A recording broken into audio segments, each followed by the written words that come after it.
வணக்கம் நேயர்களே. ரிஷபராசி அன்பர்களுக்கு குபேரன் ஒளிந்திருக்கும் இடம் எது? செல்வம் ஒளிந்திருக்கும் இடம் எது? ரிஷபராசிகளை எடுத்துக்கிட்டீங்க அப்படின்னா அந்த ராசியில் இருக்கக்கூடிய கிருத்திகை நட்சத்திரமும் ரோகிணியும் மிருகசீரிசம் 2 பாதம் இருக்கும். இருந்தாலும் குபேரன் ஒளிந்திருக்கிற இடம், அந்த குபேரன் யார்?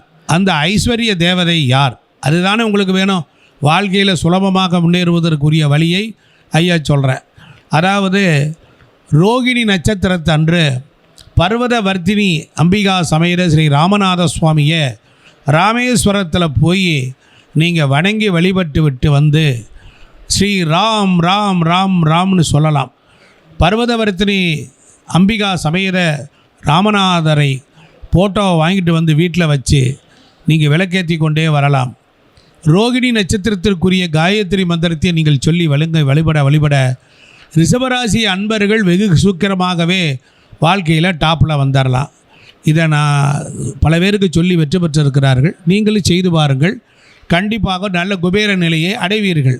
வெற்றி நிச்சயம். நன்றி, வணக்கம்.